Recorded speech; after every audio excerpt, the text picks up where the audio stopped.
What's going on, people? Welcome back to Curtis Shaw TV. We are back. Happy Monday. Hope everyone is safe and well. Had a great weekend, of course.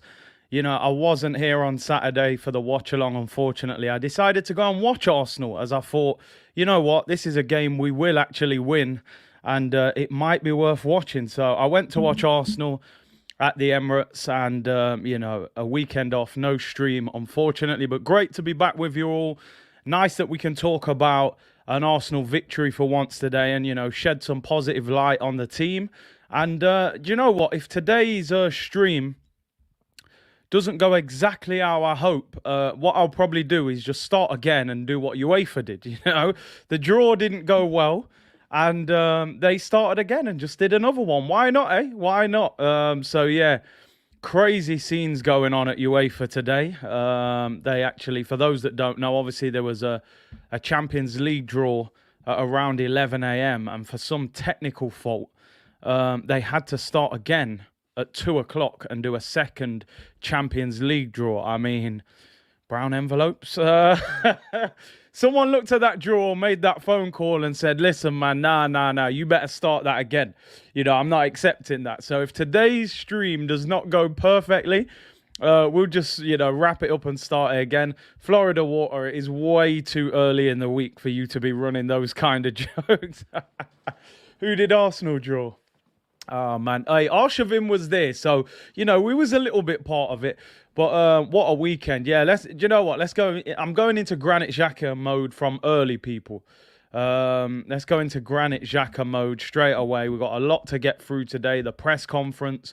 You know, the main chunk of this show is going to be Aubameyang versus Mikel Arteta, mate. Forget Joshua against Fury.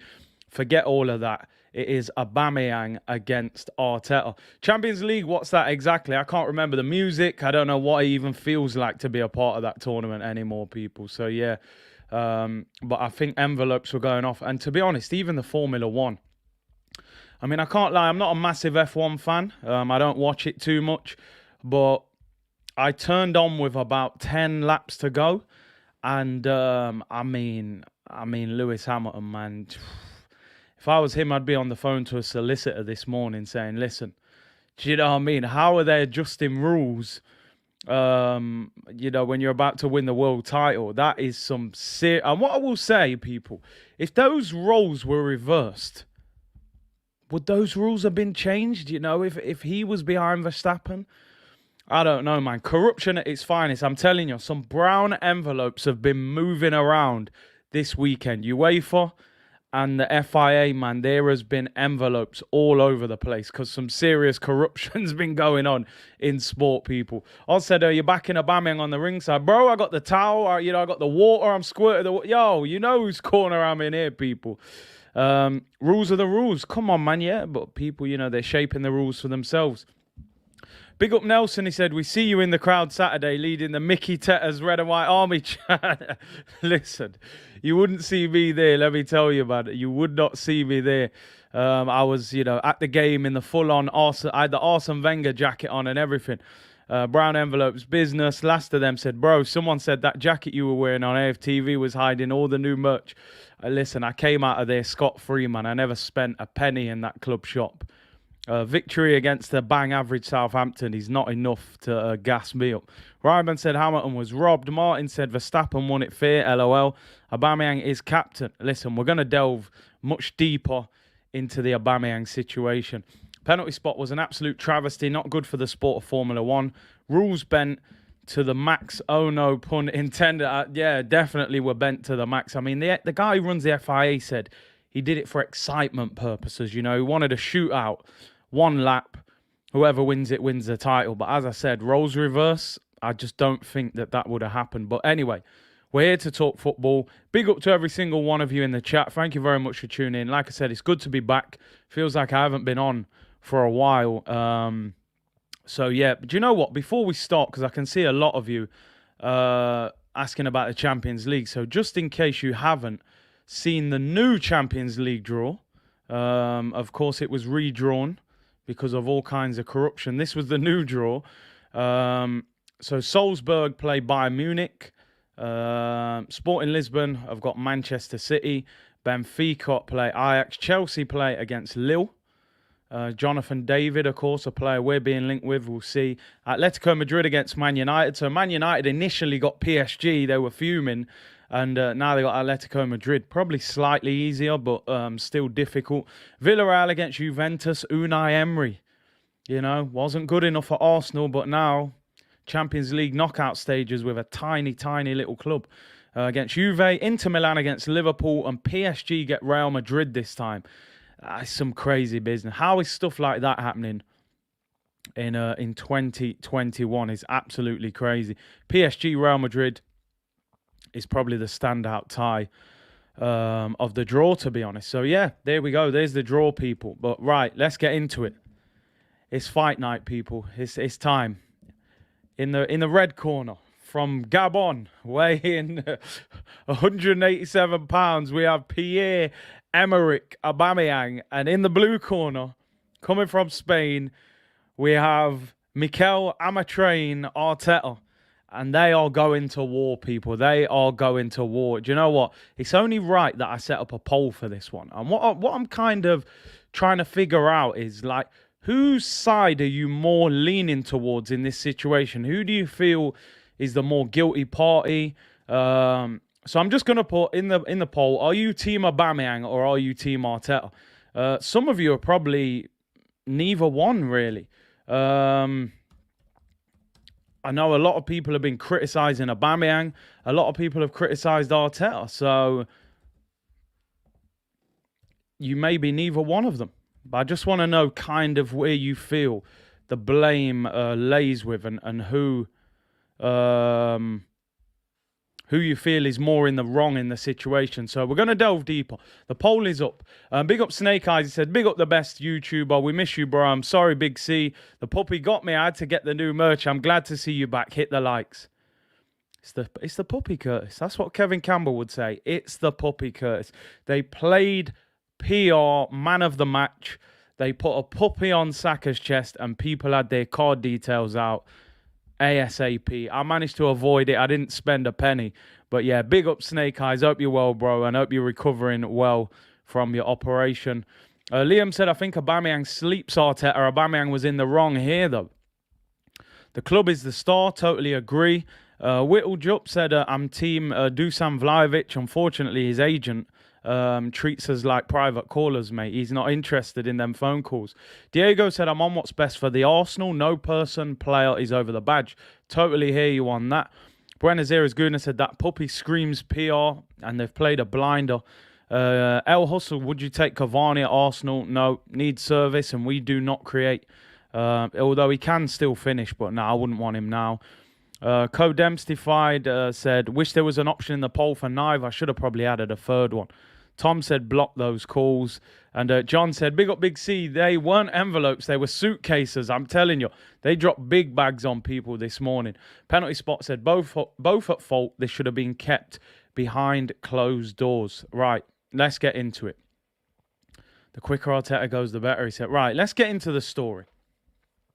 Most of you are saying, listen, I want whatever's best for the club. And I totally agree with you. Now, we heard on Saturday, I decided to go to the game and I'm like, Aubameyang's not in the squad. I'm like, oh my days. I'm thinking the manager's going to play Eddie Nketiah up front, but luckily he doesn't play him up front. And he obviously went with Lacazette. But I'm like, why is it always, like Balotelli, why always me? Why is it always Arsenal involved in drama? How come they never just, things never seem to run smoothly at Arsenal anymore? And you hear this story, about Aubameyang, and everyone was being very critical of him at the ground. The general feeling was Aubameyang's let the club down. He's done this before. He's done it again, as Lee Judges would say. And, a lot of people were angry and saying, listen, you need to get rid of him, this, that, the other.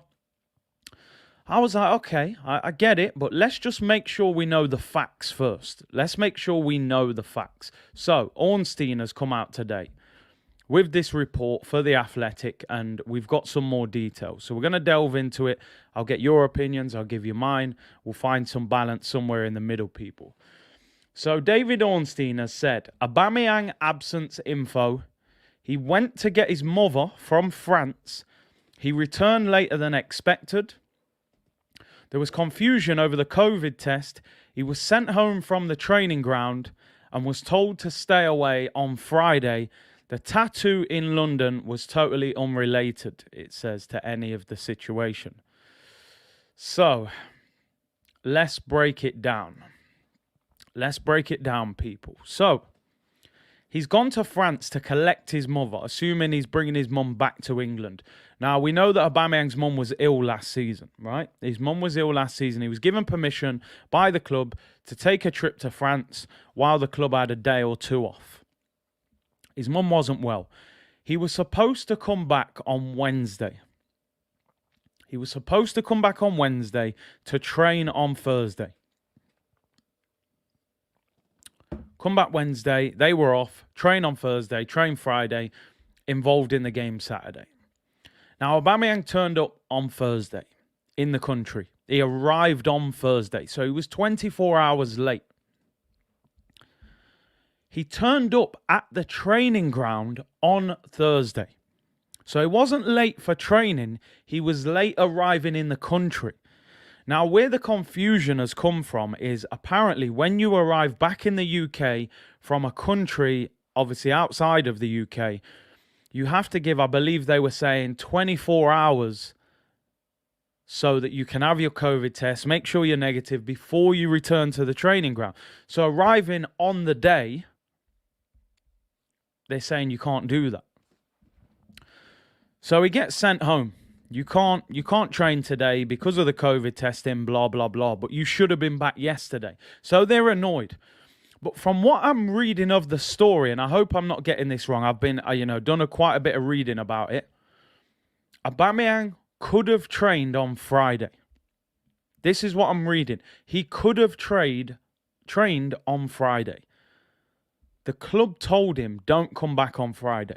Because Arteta was obviously fuming.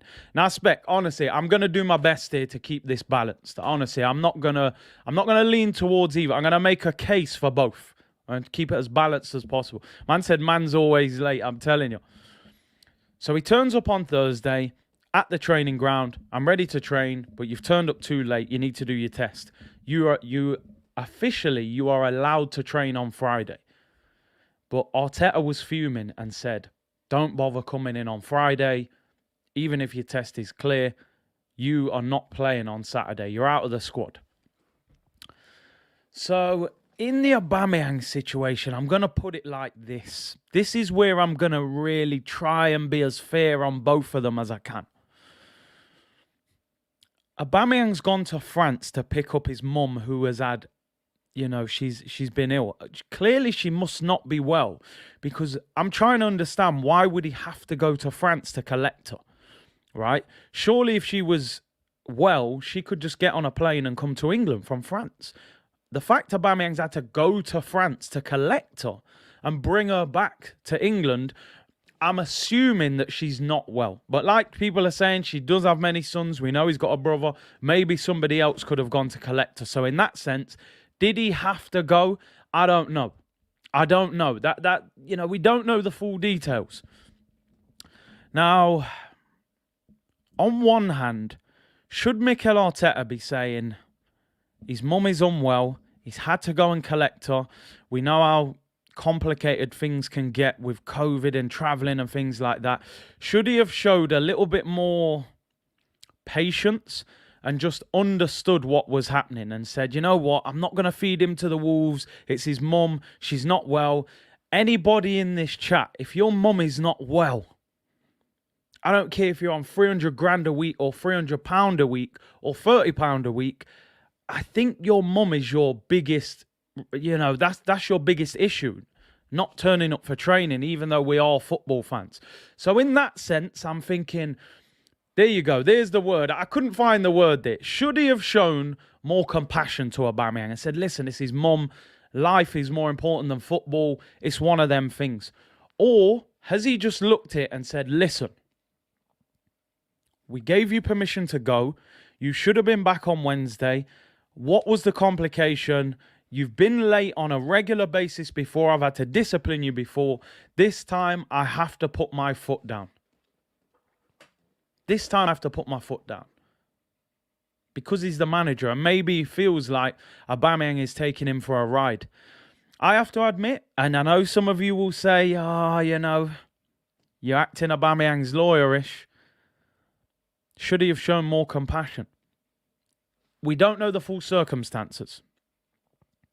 So it's very difficult to have full context. Now, Mikel Arteta said afterwards, non-negotiables. We have these non-negotiables at the club. I'm like, but last season, Willian went to Dubai to sprinkle salt on his steak with Salt Bay. All kinds of this business going on. You know what I mean? Just sprinkling salt down his elbow. He went to Dubai, where he shouldn't have been. He came back, he was on the bench that weekend. Didn't get left out of the squad, wasn't punished, wasn't fed to the Wolves. Willian, by the way, a guy who did nothing for Arsenal. Now, Aubameyang's done it multiple times, turning up late. I'm just sitting here with this feeling of, and I could be totally wrong, and I promise you I would say this about anybody. It's his mum. It's his mum. Your mum, realistically, your mum comes over anything. Football, work. It's his mum. We don't know the circumstances, so it's difficult. What we need to know is, why was he late? Was you late because your mum was not able to travel? Was she not well? What was the situation? Or was you just chilling in France like, no worries, I'll get back tomorrow? The two make the situation totally different. I don't know, maybe I'm looking at it wrong, but I'm seeing it as, it's his mum. If he's a day late, is he going to prioritise getting back to training over looking after his mum? I don't think he is. I don't think anybody is. So I'm not hammering Arteta here because I don't know the full context. So it's very difficult for me to be totally, one-sided in this. I'm trying to remain balanced. But what I'm saying, people, if there was something there and his mum wasn't well, do you know what I mean? I'm not rushing back to work. I don't care if I'm on 300 grand a week either. I ain't rushing back nowhere. Your mum, your dad, your parents, they have to come first. So, I don't know. Like I said, I don't know the full... Ishan said I'm not being fair, but listen, we don't know the full context. So, I can only go off what we've read and what we're seeing. Don said, Curtis, my mum is in Ghana. While I'm in the UK, I've got siblings to look after her. There you go, and I understand that. Maybe somebody else could have, but maybe he just thought, I need to be the one. I don't know. Listen, give me your thoughts in the comments, people. South London's Finest said, mum over everything. Money doesn't bring your mum back if something was to happen to her. And this is the thing. People who say, oh, you know what? He shouldn't have gone and got. He should have let his brother or somebody else. But he probably sees himself as the head of that family. He's the rich one. He's the famous one. I don't know. Listen, it's a very difficult one. It's a very difficult one. We can't get the full context into what happened, and that's why it's different. Penalty Spot said, I think if the respect was there between Arteta and Aubameyang, this wouldn't have happened. Aubameyang isn't really Arteta's captain. You make a great point there. I just don't think they have that relationship. I really don't. I don't think I can imagine communication not even being good between those two. I've never really believed that those two get on. Not well, anyway. Buenos Aires Guna said, what if his mother specifically asked for Aubameyang? And as I said, I don't want to go too far off. It's all ifs, buts, and maybes. We don't know fully. But Guna8 said it's the tip of the iceberg. Listen, I said today... Sorry, not today. On Saturday, we was talking about it at the game, and I said, the thing is, if you're in good form, this doesn't happen. The manager covers this up for you because the manager doesn't want the fans to think bad of you because the manager knows how important you are to his team. Now, when Aubameyang was late for the North London derby last year, Arteta exposed him, and at the time he wasn't playing well. Now, they said that he'd been late multiple times. If you're on a 20-goal a season form, I don't think the manager reveals that. I actually think Aubameyang, I think Arteta might be looking at him thinking, this is the way for me to get him out. Because if Aubameyang's playing well and Arteta doesn't want him, he can't get rid of him. Because the fan base aren't going to want him gone. He might be looking at it now going, do you know what? I didn't sign him. I didn't really give him the contract. The club were giving him that contract regardless. Because of his form. This might be the way for Arteta to get him out the door. Elliot said, I think this may be an excuse for Arteta to bomb Aubameyang out the club. Yeah, we got 1,400 people in the chat already, people. Can we hit 1,000 likes? Happy Monday to everyone tuning in. Luzma said the same thing happened at Dortmund. I think at Dortmund as well, some other things were going off there, which I won't talk about because I'm not certain of it, but I heard some stuff was going off. But listen, Aubameyang is not necessarily a guy that you look at and think captain. Aubameyang doesn't scream out captain to me. Perry said, can I change my vote? It doesn't scream out captain with Aubameyang. I've never felt like Aubameyang is a reflection of Mikel Arteta. I think Arteta would like somebody like Xhaka to be the captain.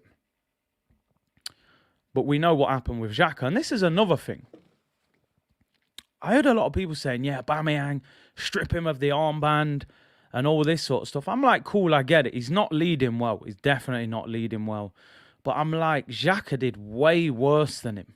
Xhaka did way worse than him. I think what Arsenal have to do, they have to get out of the habit of just saying, you're the star player right now. There's the captain's armband. Arsenal do the same thing all the time. They've been doing it for 10, 15 years.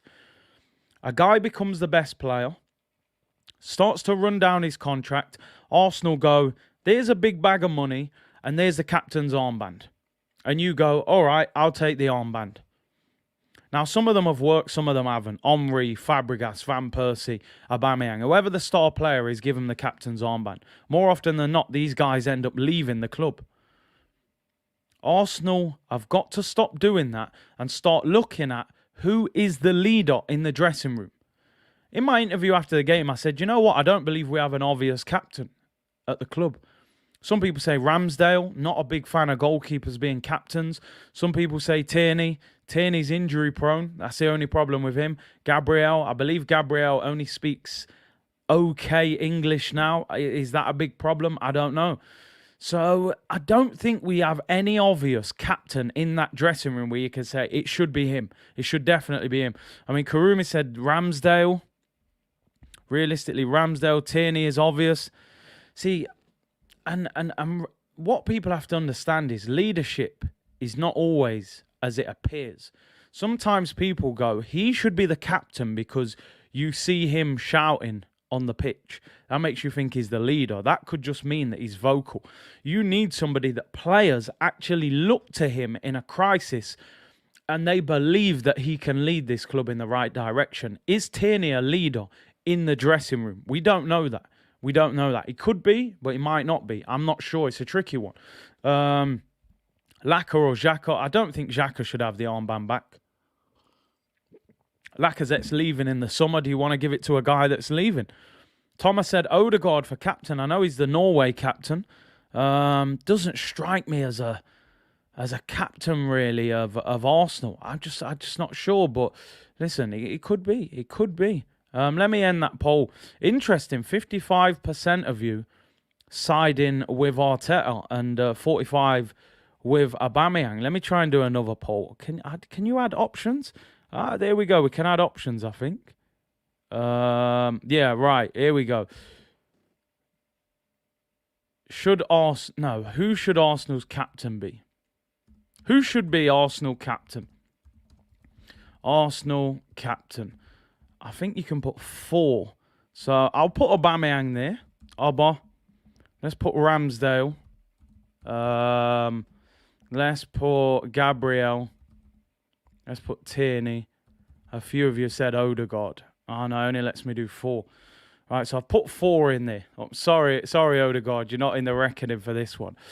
Crafty Gooner said, Curtis, let's be real. There is a thing called a phone. Why didn't Aubameyang pick up the phone and say to the club he would be late? Lack of communication. I mean, listen, if he hasn't communicated, then that's totally different. You know, that's ridiculous if he hasn't made any contact at all. But did he make contact? We don't know. Partey for captain. I don't know about Partey as captain, man. Ramsdale, clear winner. I've always had this thing, people, of a goalkeeper being the captain. I'm not a fan of it. I always think he should be an outfield player because outfield player can go and talk to people on the pitch. Listen, come here. This goalkeeper, you know, he can't really see the striker. He's not going to be closer. I don't know. I'm not a fan of it, but I think people are looking for a change. Glad people agree on Gabriel. Dominic Calvert-Lewin. I'm not a fan of... Sidant said, Curtis, we're going to win the Champions League. Big C, how can you have a captain in a club when the owner isn't even a good leader? It's difficult, innit? Leadership comes from the top. The Aubameyang situation is complicated. And listen, it's led to something else, another story that we're going to look at briefly regarding Aubameyang as well, which was naturally going to happen, was this. Spanish newspaper El Nacional have linked Barcelona with a move for Aubameyang this January. There's a belief that Xavi is desperately looking for a striker. They need a goal scorer. They haven't necessarily got big money to go and, you know, we know they had to let Messi go in the summer. Would they be interested in taking Aubameyang? Now, where my issue is with this, I've said many times, and I've said it time and time again. If you're going to let Aubameyang go, that's fine.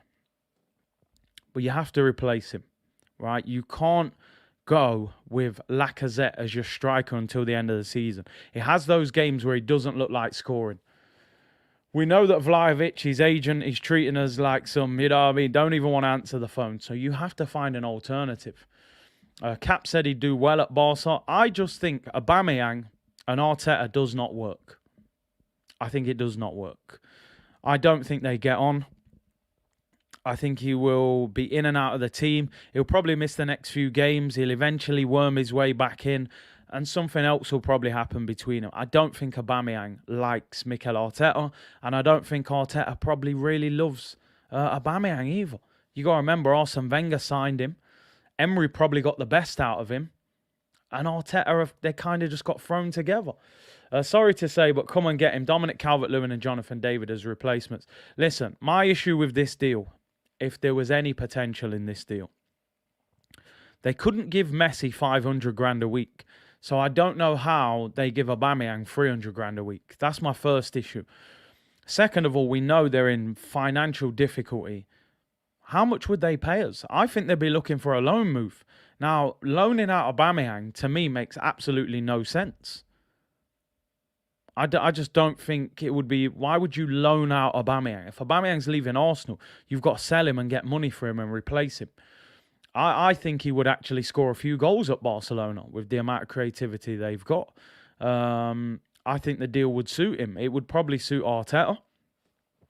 I mean, Gunnar 8 saying Aubameyang out, Watkins in. I mean, not for me. Not for me. Watkins, I'm not a big fan of Watkins. I think he's a bang average striker. He's a 10-goal-a-season striker, in my opinion. Don't get me wrong, he could go to a bigger club with more creativity and do better. But Watkins, not for me. Prometheus TV said swap for Depay. I think Depay plays most weeks, so I'm not sure they would sell him. TW, how come Xhaka never got this treatment? Even Pepe got similar to this by Arteta. Listen, I don't want to get too political with it, but I've said this time and time again. If you're going to have non-negotiables, as Mikel Arteta says quite clearly, we have non-negotiables at Arsenal. They are situations you can't get out of. Aubameyang's turning up late, which as a captain, as an experienced footballer at the top level of football, you cannot do. You cannot do that. It's never going to turn out good for you doing that. The thing is, you won't win a battle with a football manager unless the manager is close to being sacked. if the club are close to sacking the manager, you can have a little war with the manager like, yo, listen, I've got time on my contract. The fans love me. He'll go before me. The problem is Aubameyang is not in a strong situation at the moment because a lot of the fans don't rate Aubameyang at the moment. A lot of them still do, but a lot of them don't. A lot of fans at the moment are saying, do you know what? You could let Aubameyang go. He's not in form. He's 32. He's on dough. He's causing problems. Now, I spoke to someone on Saturday when I was at the game. Somebody I know who works at Arsenal. It's not high up or anything like that. So I'm not going to start ITKing and pretending I've got inside info. This is probably common knowledge anyway. But he was saying to me that Aubameyang is very, very popular at Arsenal. In the dressing room, with the players, with a lot of the staff members. He's very, very well liked. They see him as a bright character, makes people laugh, smile. They feel like he really carried the club when we were going through, real turmoil, changing managers. And also the fact, I think a lot of people in the club love him because he signed a contract at Arsenal when 90% of our other star players have left. When Van Persie, we wanted him, he left.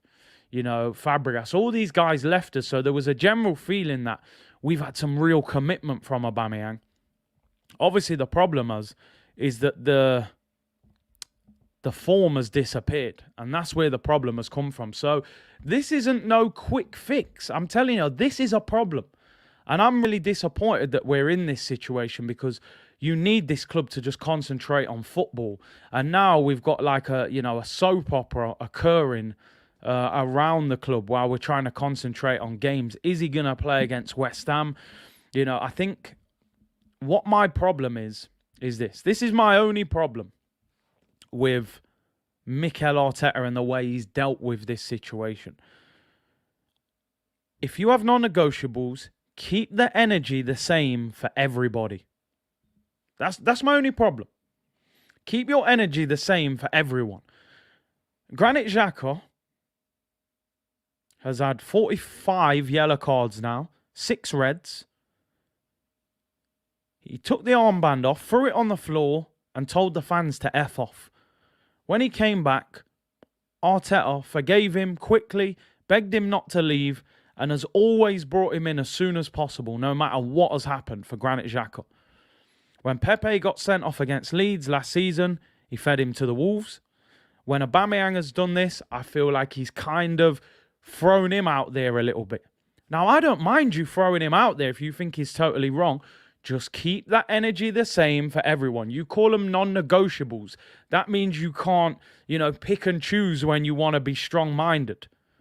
Willian was dropping salt down his elbow in Dubai. Willian, a guy who did absolutely nothing for Arsenal.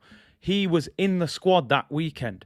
Granit Xhaka, no matter what he's done, he's always played. Red cards, mistakes, anything. Straight back in the team. So if you're going to feed Aubameyang like this, just make sure everybody gets that treatment. That's my only problem. Yeah, Saliba, Guendouzi, Ozil. Let's make sure everyone gets treated the same. Otherwise, that non-negotiable stuff don't work for me. It really doesn't. That's my point. Arteta has his favourites, no man management. 100%. Because Granit Xhaka's one of them guys who probably, trains like a madman. Puts it all in training. Arteta loves them guys. Eddie and Ketty are running through brick walls. But they're not always your best players. But he loves that type of guy in his team. Ali Jason said, Curtis, I said this 3 years ago when Aubameyang signed. He's trouble, causing chaos as a captain. Foolish move. And that's a good point. Listen, I think his reputation before him was not that bad. I think he was blown up a little bit. He's been pretty good at Arsenal before he started, this turning up late thing. However, I'm just not sure he should have got the armband. I think they did that just to convince him to sign the new contract. That's the problem. Gunnar Dan said, it is clear Arteta is inconsistent with his criticism. This is what annoys the fans. Imagine how the players must feel about it. And as I said, people, and this is from somebody who works in the club, not that high up, though, I'm not going to lie, but Aubameyang is very, very well liked amongst the football club. The players, you can imagine a lot of those players, the young players, when they were coming in, your Smith Rowes, your Sakas, your Martinellis, they were probably looking at Aubameyang like, yo, Aubameyang, he keeps scoring goals. He won us the FA Cup. You know, he's a fun, vibrant guy. They probably were drawn to him, you know. And then, so it's going to be a real issue for Mikel Arteta. Just one more article on that before we move on. And we'll review the game against Southampton, get into the press conference and that. It's going to be a long show today. Just a bit more into the report from The Athletic. It said this, which I thought was interesting. And this is where my point as well is reiterated. The Athletic report regarding the Aubameyang incident states that there are two camps in the club.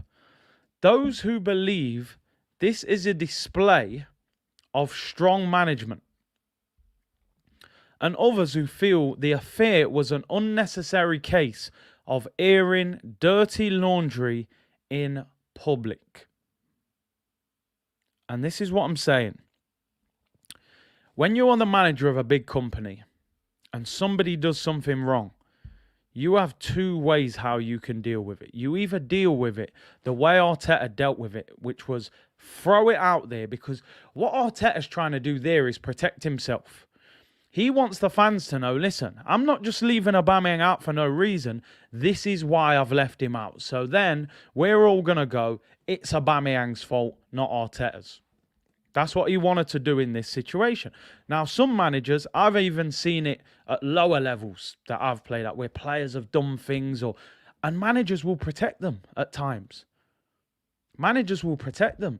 Because let's be honest, Arteta could have come out and said, Aubameyang's not available today because he's not well. Or he went back to France to visit his mother who wasn't well, so he won't be involved today.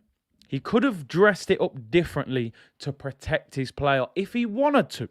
However, listen, to put some blame on Aubameyang in this situation as well, like you're saying, Gunnar Legend said, we want transparency.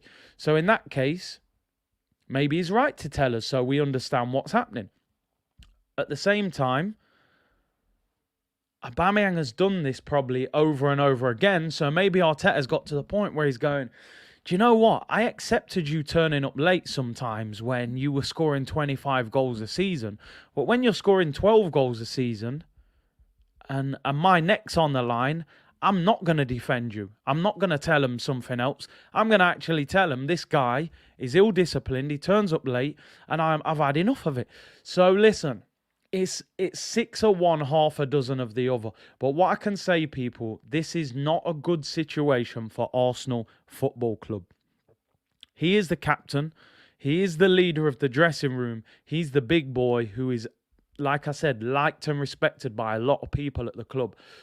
This is going to cause division in the dressing room. To me, unless they can fix this problem somehow, this may be a situation where one of them has to go. And while Arteta's being backed by the board, it's more likely you see Aubameyang go than Arteta. The problem, as I've always stated, how do you sell a 32-year-old out of form who picks up £300,000 a week? How do you do that unless you're loaning them out? I don't see it happening because if you're going to get rid of Aubameyang, you've got to pick up money for him and sell him. And I don't think anybody would pay a substantial transfer fee for a 32-year-old out of form. This is going to go on and on and on, people. Jerry said in one of them teammates 2.0 at Soccer AM for a player, I forgot they said that Kante is always late and pays most fines, but is he ever dropped? Interested. South London's finally said, I'm saying it now, it's the beginning of the end for Arteta. Interested. So you think more Arteta will lose this battle than Aubameyang? See, it's interesting. When you are a big influence in the dressing room, you know, because you've got to look at it now. Let's say Pepe's cool with Aubameyang. Pepe don't like Arteta right now. Let's look at Ainsley Maitland-Niles. Gets man of the match a few weeks ago. Hasn't kicked a ball since. We know him and Aubameyang get on well. That's another one. Guendouzi's probably saying, this guy, we don't like him. Saliba's probably saying it. Before you know it, Ozil's probably saying it. Very quickly, a manager gets a bad reputation, you know. it causes division in the dressing room, because you may have players who are looking at Aubameyang going, no, you're the one in the wrong. You're the problem. It's not good. It's not positive, and it's not a situation you want an inexperienced manager to be in. Arteta is the issue, too controlling. And listen, I do believe that Arteta, he just strikes me, has always struck me as a guy that he desperately wants that whole dressing room to be under his jurisdiction. He doesn't like the fact that there's certain players with little clicks and big personalities and stuff like that, which is why I think he signed a lot of young players in the summer, because he knows they're going to listen to me. They're going to run through brick walls. Guna Gossip TV said, would you rather Aubameyang go or Arteta? I mean, listen, for me, I would rather Arteta went. And that's not even because I feel Aubameyang is some sort of like, oh, we've got to hang on to Aubameyang. I've got to be honest, they're both probably disposable right now. I more think that, number one, a better manager can get more out of Aubameyang. And number two, a better manager gets more out of Arsenal. If Aubameyang goes, I still don't think we score loads of goals. I don't think we suddenly become a great team. I think Arteta is a way bigger problem than Aubameyang is. Penalty Spot said, basically, suck up or suck out, ruling an iron rod settings. It's dictatorship. It's dictatorship. There seems to be very little room for manoeuvre with Arteta. You do what I want you to do or you leave. When you've got a little... What you have to understand in football, right? Footballers have got egos and personalities. I said it the other day. Footballers are the kings of their own world. Imagine if you're Guendouzi, you're 20 years of age or 19 years of age. You know, he's from Morocco. He's gone to France, playing in the second division. He ends up at Arsenal, 50 grand a week, rich, living in London, playing for France. Imagine how his headspace is at that age. I can't imagine how I would have been acting. How would most of us act at 19? Think about when you were 19 years of age. Some of you might not be 19 yet, but think about being 19, earning £200,000 a month. The kind of stuff you would potentially be doing and the mindset that you would have. It takes a very strong manager to keep you in check and say, listen, I know you're rich right now. I know everybody in your life looks at you as big boss, but you still got to focus. You still got to get your head down and focus on your career. That's where you need an Arsene Wenger, an Alex Ferguson, a Conte, a Mourinho, you know, man managers, Ancelotti, you say, listen, big man, relax yourself, yeah? If you want to make it, you got to keep going. But an Arteta, it's probably out of control to him. He can't handle it. Oh my God, Guendouzi, he's giving me attitude problems. Just get rid of him. Get him out of here. I can't handle it. Get rid of him. Mesut Ozil, he said something about China. The club are moaning because we're losing money. Just get rid of him. And I feel like the same pattern is emerging again. Oh, Aubameyang's late again. Oh, what should I do? He's got a gold Lamborghini outside. Loads of fans like him. The players love him. Get rid of him. Get him out. That to me seems like Arteta's coping mechanism. That's why I think he sat there this summer and he said, you know what?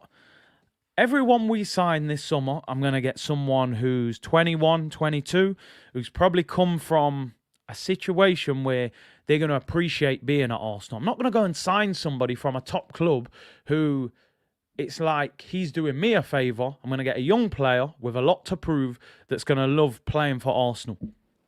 Much easier dressing room to control. But hey, we'll have to see. We'll have to see. Only time will tell. Isn't he weeding out the rotten apples? I mean, listen, the interesting thing is I saw a story yesterday. People were saying Arsenal have got better players out on loan than they've got in the club. And I actually think, you know, in certain situations that is true. I think Saliba walks into this Arsenal team, if not at least squad. I think Torreira would have played a lot of times this season. You know, Guendouzi would have played. Big up Craig, he said, Curtis, I'm Arteta out, but Arteta has to stand his ground on this one. Listen, if we isolate the situation by itself, and I'm not talking so much about this one here in terms of Aubameyang going to France, because if his mum's ill and there were complications getting back, I'm not going to have a go at him and that. As I said earlier in the stream, your mum's your mum. I don't care about football, training, money, none of that. Make sure your mum's good first.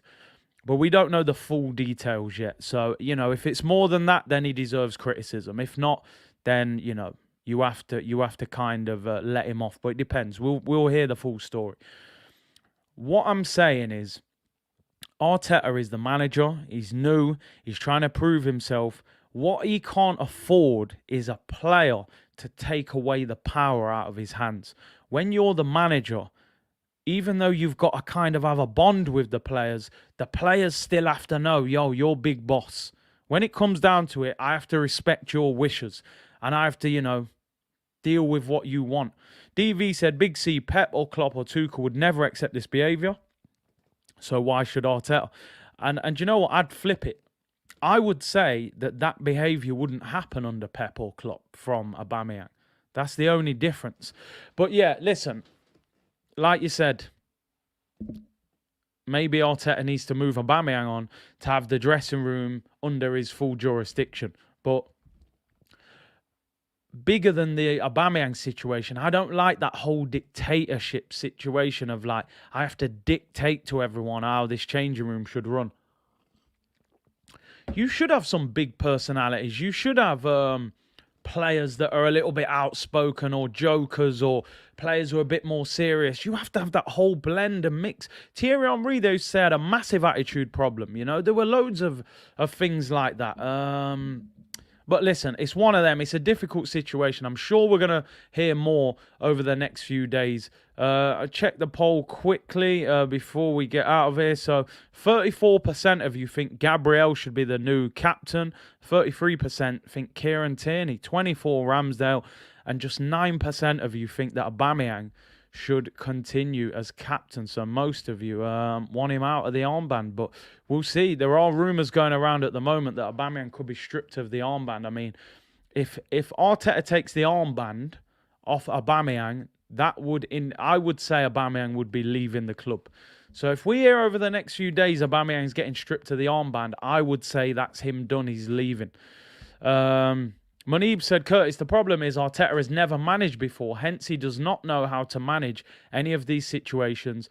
Bigger picture, negative image for the club.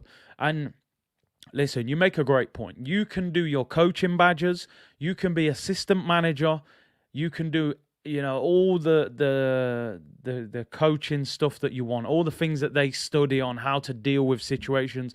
Until you're out there in the field and you're the manager, you don't know how to deal with them. You just got to hope that you've naturally got good people skills and you know how to get people on side.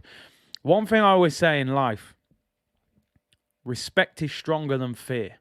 Somebody who respects you will do more for you than somebody who is fearful of you. I think Arteta is trying to make people scared of him. Like, I'm boss, I run it, get down or lay down. I think bigger, better managers, Klopps, Peps, you respect them when you play for them. You love them. You run through brick walls for them. I think Arteta has to learn how to get that with experienced players, which is why I look at it now. I think Aubameyang, he will probably want out. Pepe, he will try and get out. Lacazette, he will not renew the contract. There were rumours he didn't want Thomas Partey, so maybe he looked... And, the Guendouzes, these guys, Ozil, people who've got a little bit of, I'll actually say something. It appears he doesn't want those kind of guys around him. So, yeah, like you said, it will come with experience. But this is why I say, maybe Arteta should have managed elsewhere first before he got the Arsenal job, because he would have dealt with these situations before. Penalty Spot said, didn't David Luiz also have issues with Arteta? He can't manage senior players. You're right. This was something that came out after David Luiz left, that apparently him and Arteta didn't have a good relationship. So it seems if you're experienced, maybe a bit outspoken, you can clash with this guy. State property settings, man. Beans. You either get down or lay down. I'm telling you, that's what's going on. But listen, let's move on, people. Captain Sal said, how can you respect a cone man? No experience. Do you know what? Let's move on. Arteta will F up the club. Fitz said the problem is Arteta, the common denominator, simple, clear youth project. PR settings, people. It's like the puppy on the chest of Saka, people. It's a PR blinder from Arsenal. Let's move on. We've been speaking about Aubameyang for long enough now. It's let's do. You know what? Let's skip through the player ratings. I haven't even done the video assessment to today because we had that much to talk about. And obviously, I went to the game. First game of the season that I've been to. I just looked at it like, you know what, it's Southampton. It's a game we should win. Let me go. Hopefully, see a few goals, and hopefully we'll have something, positive to chat about. It was very interesting going to the game. It was strange because I haven't actually been to watch Arsenal since the West Ham game before they had the break for COVID. So I haven't seen Arsenal for about 18 months in a live game, which was crazy. And listen, it was good. Big up to everybody who approached me. I spoke to a lot of fans there, and really appreciate all of the people who spoke and took their time out. But it felt a bit different. It honestly felt a little bit different inside the stadium. It felt a little bit flat. The atmosphere was not that vibrant. There were quite a few empty seats, and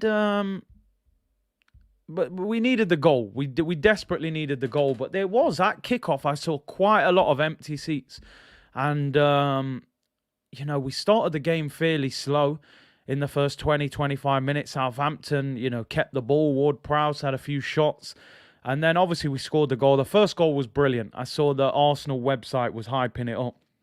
I think it was 9 passes before the finish from Lacazette. I said, listen, great goal. Enjoyed it. But, we have to score that goal against better opposition. That's when I'll say, yeah, we've turned a corner. Southampton were dreadful. And I don't want to take anything away from Arsenal because Arsenal won the game. And I don't want people to think, I'm just dissing Arsenal when they win. But for anyone who watched the game, Southampton were absolutely awful. I don't know if they had a lot of players missing. I know they had Willy Caballero in goal, who's 40 years of age, who's played one game in a year. He was dreadful. And Southampton looked awful. They had no Shea Adams. Walcott was on the bench. They were absolutely terrible. And we won the game 3-0. We'll do the player ratings. We win, but not convinced. Not a convincing win. And the crazy thing is, I think somebody just said, man said, first going to the match, next buying the merch. They got you. Nah, man, they haven't, man. I'm telling you. The crazy thing was, and there's the comment, Daniel George, how's our goalkeeper arguably man of the match in a 3-0 win? Something ain't right. The Premier League gave Ramsdale man of the match. The Arsenal website gave Odegaard man of the match. So when you've won 3-0 and your goalkeeper's man of the match, it tells you that not everything was perfect. Southampton had 6 shots on target to Arsenal's 5. So our goalkeeper actually made more saves than theirs. So we're still not fully convincing in that sense. The first goal obviously was brilliant. Brilliant football. Got between the lines, moved the ball quick. Got it down the sides to Saka, Lacazette, lovely finish. Second goal, obviously ball got recovered. Tierney whips it in, good header from Odegaard. And obviously the third one, a good header from Gabriel from a Martinelli corner.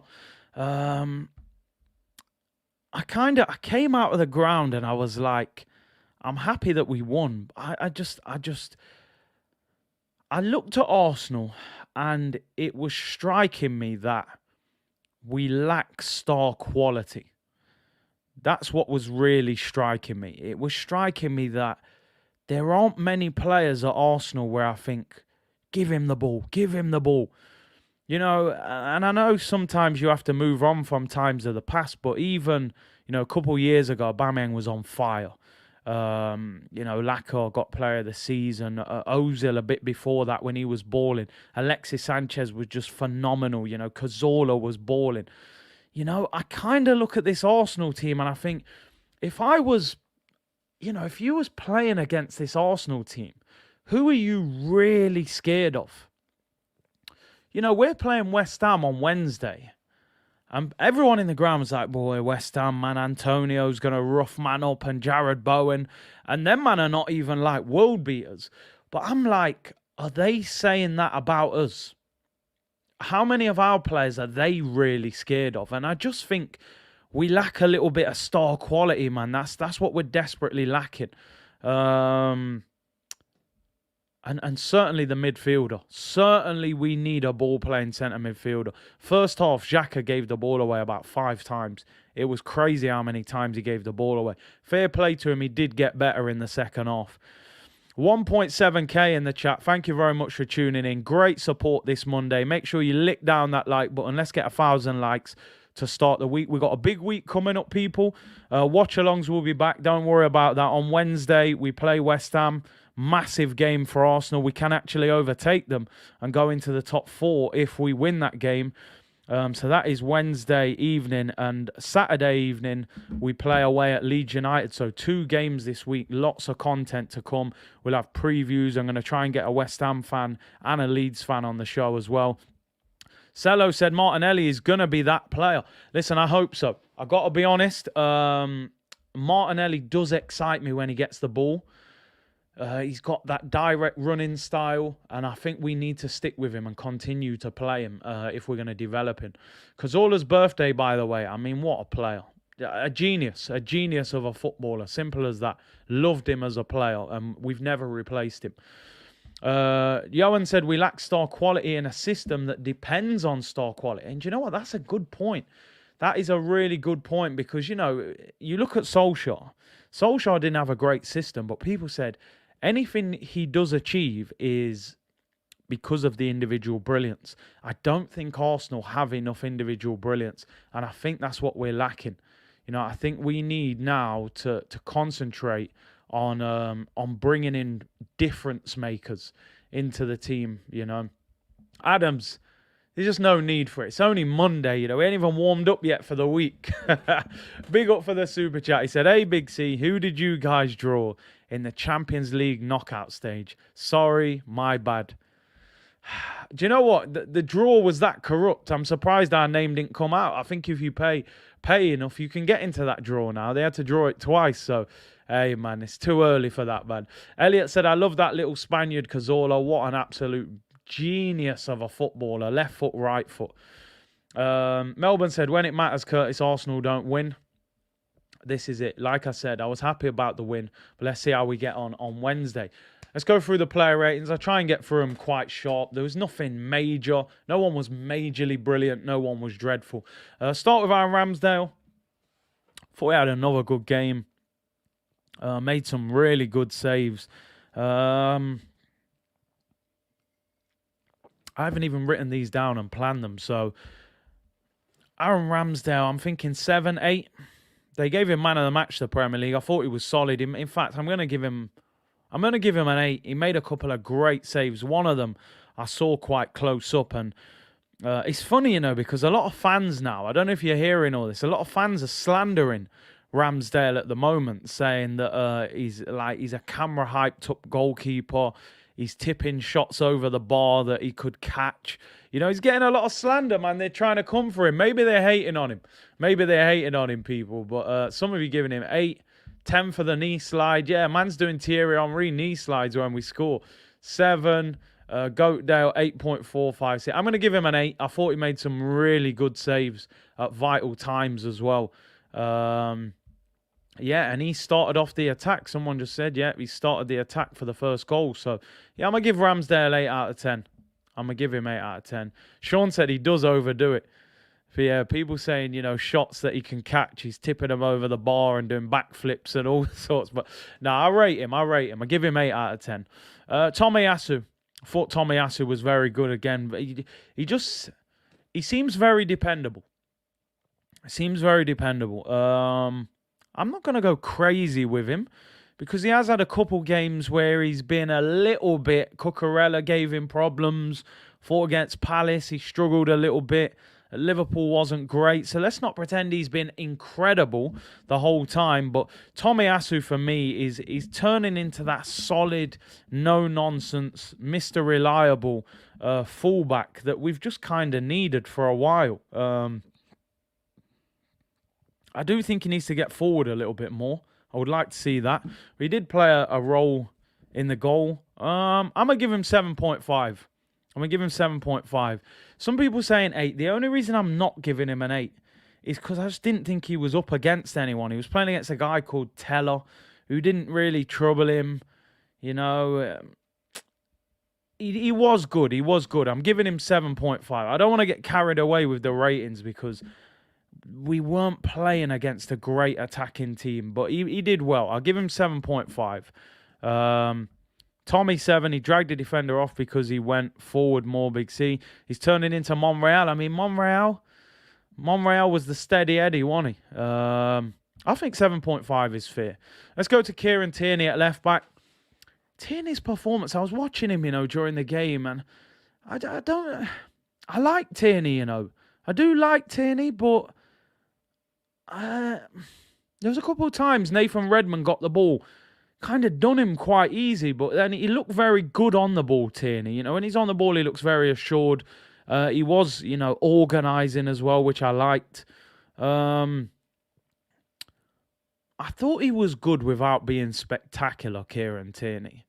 Did he get an assist? He did get an assist. I'll squeeze a 7 out for Tierney because of the assist. I would say it's a 6.5 performance defensively. A couple times, Redmond got the better of him, whipped it in. But I'm still not quite sure Tierney is the player that we thought we were signing. I think when we signed him, people were like, listen, he could become the best left back in the Premier League. I'm still not sure he's there right now, defensively. But he was decent. Listen, he's been out for a little while. Got an assist, was fairly solid. I'll give him a positive 7. Definitely better defensively than Nuno. Although Manchester City are being linked with Nuno. Surely that's paper talk. Let's go to Ben White. Benjamin White, people. I thought he was quite solid. He was decent. Again, I've been a little bit critical. Said I'm not fully convinced yet that he's a £50 million centre-back. But if we judge him purely on this performance, he was pretty solid. Kept the ball well. Again, played a good little part in the first goal. And I'll give him a 7 out of 10 for Benjamin White. I thought he was solid. He did what he had to do without being spectacular. But as I said, Richarlison, looked like Rivaldo against him on Monday, and let's see how he deals with the yard man Antonio on Wednesday. He'll definitely have a much more difficult game on Wednesday. Some of you giving him 6. Benjamin White would give 6.5. Ben White 6. I'm just trying to be positive because he kept a clean sheet. He did nothing wrong. He was solid without being spectacular. I'll give him a 7. Gabriel, he got a very rash yellow card in the first 5 minutes. I was like, you cannot do that. That's what you've got to take out of your game. And I've seen that he has taken that out of his game. But that was rash, but he did score. He made up with it with a good goal. And, I think he needed that. And he's the more aggressive one out of the two. He's the one who will, I would expect him to go and have a battle with Antonio. Because he scored. Yeah, and apparently he's got a baby on the way as well. I'm going to give him 7.5. I'm going to big him up. He got a goal. They took him off after 65 minutes because he was on a yellow. I'm a big fan of Gabriel. I like him. He's strong. He's aggressive. He's got to make sure he doesn't dive in too much. But because he scored, I will give him a 7.5.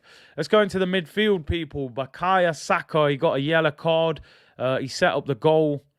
One thing I noticed with him was that he loves to cut back onto his left foot.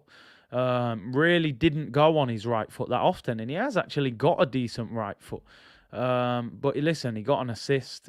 He was unlucky. He hit the post in the second half. He was direct. He's very direct, Saka. That's one thing I did like about him. I'm going to give him a 7. I'm going to give him a 7. I thought he was solid. Good assist. He was our outlet. He was the guy they were looking to. Our wingers were 2 of our best players in attack. So I'm gonna give Saka a 7. I wish he would have scored, actually. I think, I could have given him more, 7.5, 8 if he'd have scored. But better from Saka. But again, it's sad because I'm kind of praising everyone, but giving them a little slap on the back as well to say, listen, well done, but it's only Southampton. Do that against the better teams. Let's go to Gabriel Martinelli on the other side. I love this guy. I just think he's a great player. I just see so much potential in him. You know, at times he doesn't even do things great, but I just love the intention. You know, sometimes as a player, because you've got that ambition and drive on the ball, you push defenders 10 yards back because they know when Gabriel gets the ball, he's going to run at me. He's going to drive. It puts you on the back foot. It asks questions of you. And we haven't got enough players in this Arsenal squad who do that. He hit the post. I was desperate for him to score. I just love him as a player. And what I don't want, and someone just put it in the comments, apologies there, that I missed it, is that you know that Mikel Arteta is desperate to get Emile Smith-Rowe back into the Arsenal team. And I just don't think at the moment you take Saka or Martinelli out of the team. I think they deserve to play against West Ham on Wednesday. I'm going to give Gabriel, what do I give him? He got an assist from the corner. I'm going to big him up and give him a 7.5. I thought he was a constant threat. I think his end product can get a little bit tidier. He hit the post, but he got an assist. He backed them up. You know what I mean? He made them drop back. And I thought he was very good. Like Mangus said, if he scores, you could have potentially said, man, a match goal and an assist. I'm going to give him 7.5. Leave him in the team on Wednesday. Don't take that easy option and just say, oh, Smith-Rowe's got to play and Martinelli's the easier one to drop. I'm going to give him 7.5. And yeah, Mark, I was actually quite shocked that he was taking the corners. He whips it in with a lot more power. Let's do the two centre mids. Let's start with Granit Xhaka. First half, he gave the ball away. Every time he got the ball, he gave it away. Everyone was just like, oh, man, not again. It's funny, you know, I was trying to kind of focus in on Xhaka and Partey and look at the positions they're in. And I noticed Xhaka talks a lot. He points a lot. You know, sometimes in football, you get players where they're very animated. They're talking, they're pointing, hey, come on, you, hey, come here, blah, blah, blah. And managers look at that and go, oh, he's a leader. You know, he's good. I think he plays that role better than what he actually plays the role. He's a good actor, really. I would say he's a good actor. I'll give him a 6 out of 10. He didn't get booked. He did not get booked, which is not bad for Granit Xhaka. Second half, he was better. First half, he was sloppy in possession, maybe gives us better organisation. I find it very difficult to be convinced when I watch Granit Xhaka, I'm afraid. I feel like so much damage has been done by him. I find it very difficult to praise him, and I hope that doesn't sound like I've got any kind of agenda against him, because I honestly haven't. If he played well, then great. I just think he's bang average. I give him a 6. For Xhaka, it was an average performance. You know, man's calling him Granit Xavi. I don't know about that one. Man should win an Oscar. I'm telling you, he is a great actor. He's pretending to be a top quality centre mid. Thomas Partey. Again, one thing I would say, Partey kept the ball, but he played very simple passes. It was like he didn't want to take too many chances. He played one long pass for Saka that I think Saka couldn't quite reach that was decent.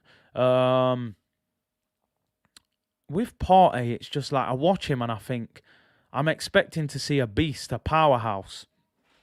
And I'm kind of just seeing a nice centre midfielder that's kind of easy to play against. I mean, he wasn't bad. Southampton didn't do anything. He played 90.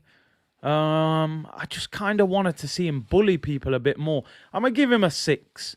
Because I think some people saying 5. I don't think he made mistakes to downgrade him. He just wasn't as intimidating as I expected him to be. And he took a shot, got the ball 25 yards out of about 10 minutes ago. He took a shot and he put it in the second tier of the stadium. And I was just like, there you go. Thomas Partey, you can't shoot. So, yeah, I don't know. Just a little bit underwhelming. You know, a little bit underwhelming. But listen, we'll give him time. Yeah, and like you said, South London, man, when you paid 45 million, you want more than the basics, you know. I'm expecting to see that beast. But again, I think you got to put a better midfielder next to him. Why he keeps shooting, I will never know. Because the brother can't shoot. He really can't. Bird's eye party, I'm telling you. Licking down birds. Let's go with Martin Odegaard. Again, another player I've been critical of. I thought he played well. He got between the lines. He worked hard. he's going to get praise with me, but also get that little thing again of, listen, it was a good performance. I enjoyed it. You got another goal. That's 3-3. You know, I have to big him up for that. We need goals from midfield. I was quite surprised and impressed by how hard he works. He does press a lot harder than I expected. He does get forward and work. I'd give him man of the match. I gotta be honest. I'd give him man of the match because 3 goals in 3 games, solid performance. They found it difficult to pick him up. I'm going to give him an 8.5. I give him man of the match. I don't think anybody really gets a 9. I don't think anybody was exceptional. But I give Odegaard 8.5. It's a good performance. And keep scoring goals, man. He does. He presses very well.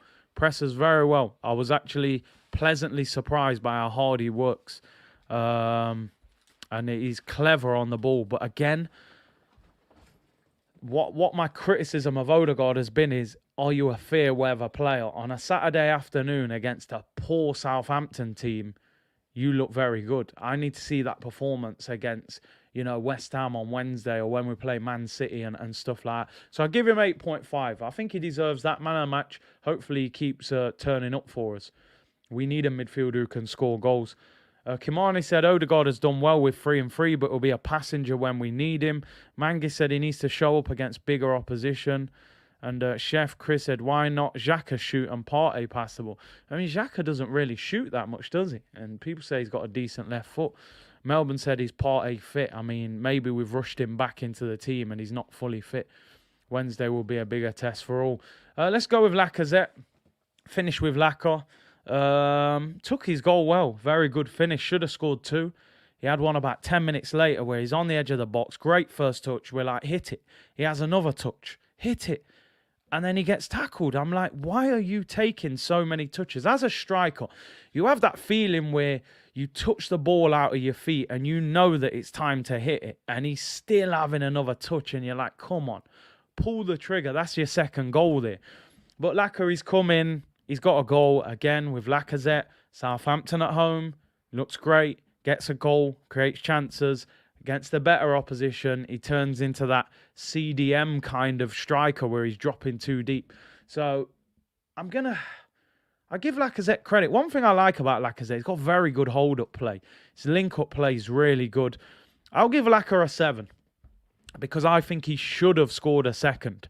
Like, it wasn't like it was a hard chance. It opened up for him. He took too long. His link-up play was very good, but it was a good performance from Lacazette. And I can see, again, he does have leadership skills, but again, fair weather footballer at times. That Southampton at home, he's great.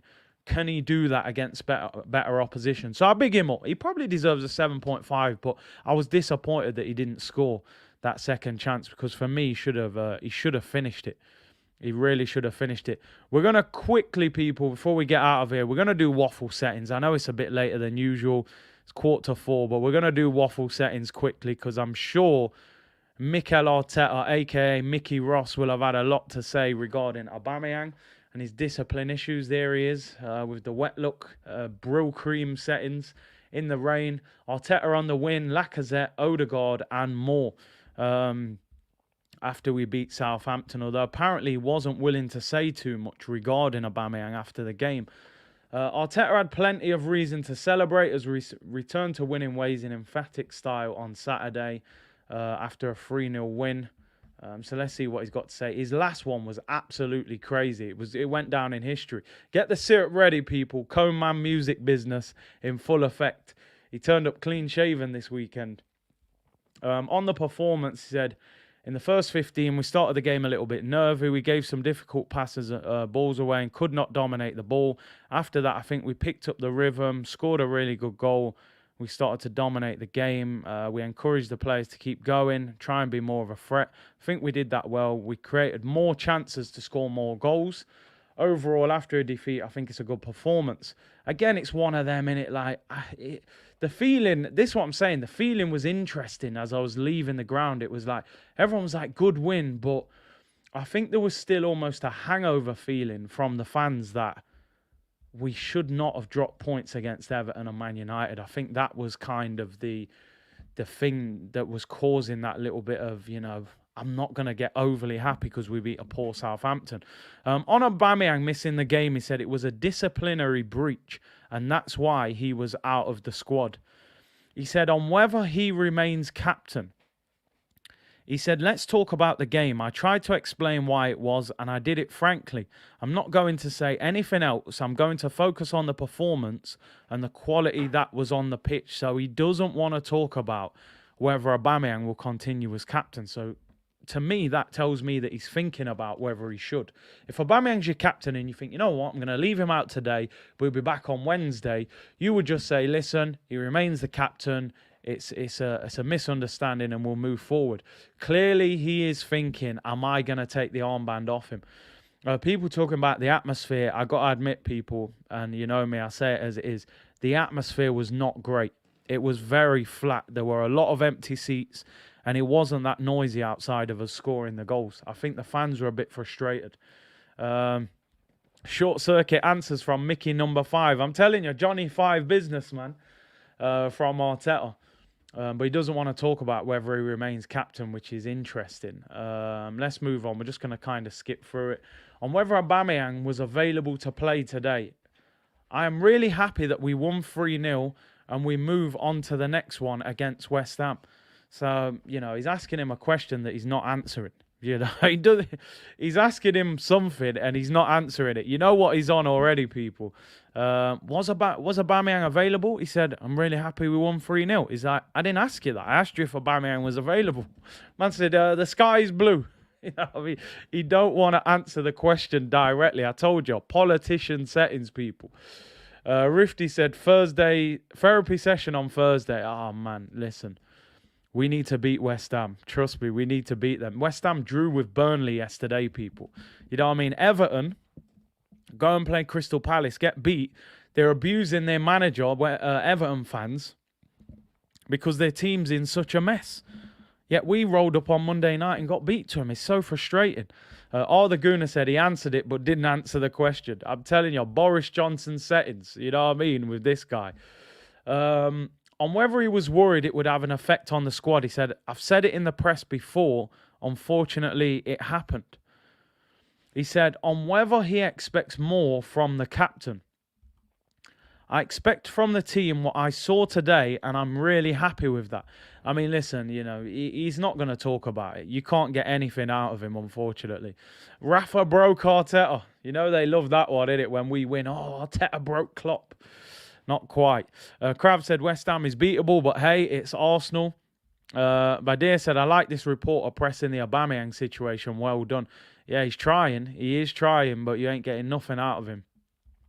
On Odegaard's current form, he said, yeah, and he should have scored a hat-trick against Everton. Woof. Ooh, a little bit of a, he's going for him there. He's not happy. Not happy, having a bit of a go at Odegaard. He's making it into the box much more, and now he understands why we encourage him to do that, because then he is a match winner. That's the difference between a very good player and a match winner, and we need more of those players on the pitch to win more of our games. Interesting, he's going for him there. Man said, the man should have had a hat-trick. It was interesting seeing Maddison's performance yesterday for Leicester, obviously a player that we potentially could have signed instead of Odegaard.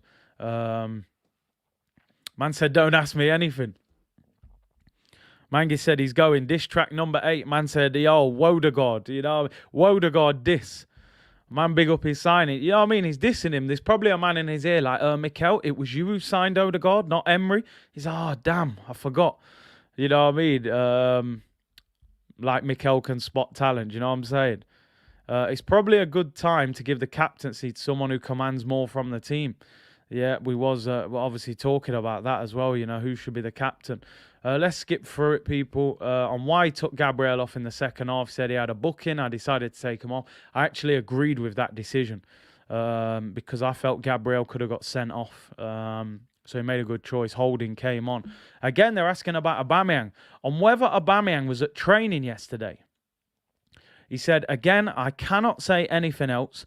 Obviously, I tried to explain the reasons why, and I couldn't have done it in a different way. Thank you for understanding. Man's trying to be all nice and polite now.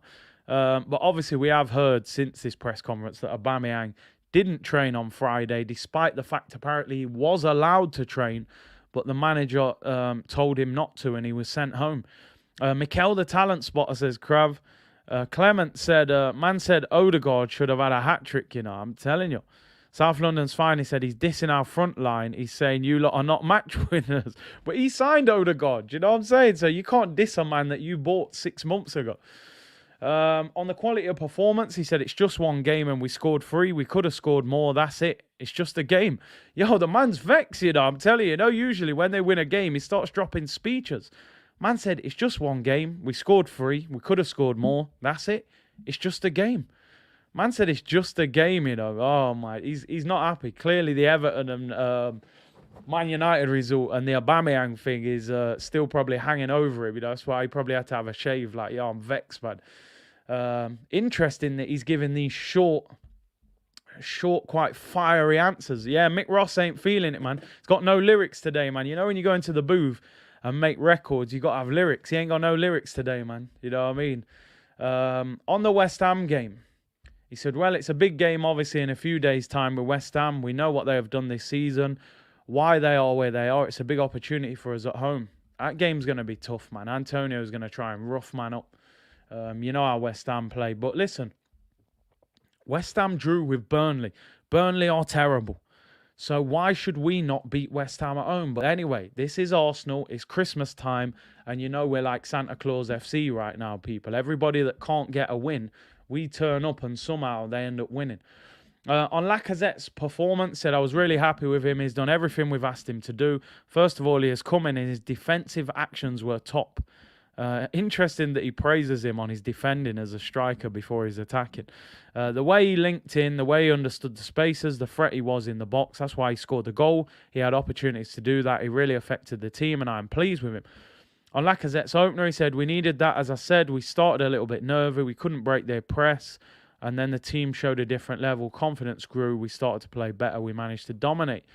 I'm just going to try and skip through. On showing resilience, he said, it's all about results. We went to United. We played better than we did last year.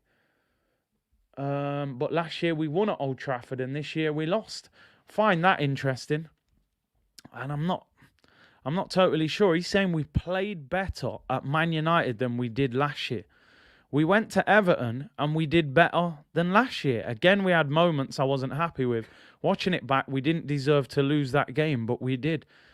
I mean, I don't know about all that.